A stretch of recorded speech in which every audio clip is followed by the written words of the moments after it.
J'ai la chance d'avoir avec moi Francis Haynes, qui est président fondateur de LM Technologies et qui présente Lexibar.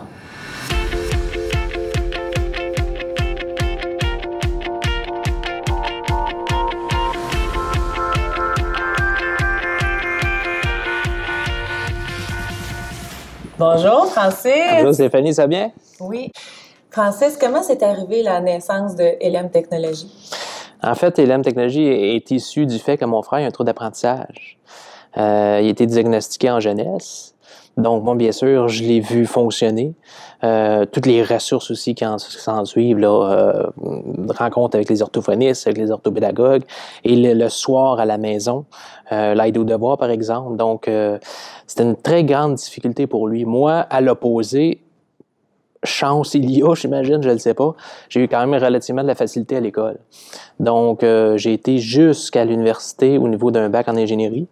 Donc, rendu à ce niveau-là, j'avais bien sûr deux choix qui se présentaient à moi, soit de concevoir quelque chose ou fonder quelque chose, donc prendre la branche de l'entrepreneuriat, ou aller travailler en entreprise, donc pour quelqu'un. Ayant une fibre entrepreneuriale, j'ai décidé de concevoir quelque chose. Maintenant, quoi? Ben, il va de soi que j'ai vu mon frère aller. Donc, avec toutes ces années-là, j'ai vu qu'est-ce qui me manquait, bien sûr, parce que j'ai étudié en technologie. Et donc, d'où la réalisation de l'outil Lexibar. LM Technologies, c'est l'entreprise qui a été fondée pour la réalisation de l'outil Lexibar.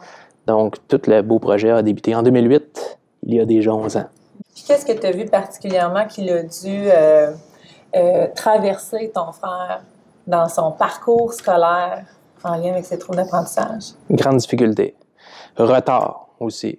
Donc, bien sûr, ça se pose la question à toutes les années. Va-t-il redoubler?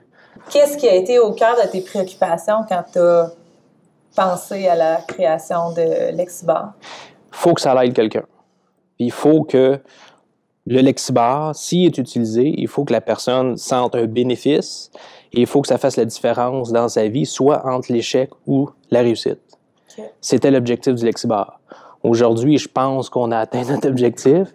Donc, il est vu aussi comme un outil qui donne un apport, finalement, et un bénéfice pour l'élève en difficulté qui peut peut-être effectivement faire la différence entre l'échec et la réussite. Lexibar, c'est considéré comme un outil d'aide technologique, entre autres pour quel type d'élèves? Bien, principalement, l'outil a été développé pour les élèves qui sont atteints, par exemple, de dysphasie, dysorthographie, dyslexie, par exemple. De toute façon, on sait que, bon, un élève qui est atteint d'une dysorthographie mélange un peu avec une dyslexie et tout, là. Aujourd'hui, on se retrouve au fait que, bien qu'il ait été développé pour ces gens-là, mais on leur retrouve le Lexibar dans d'autres circonstances, notamment aux nouveaux arrivants.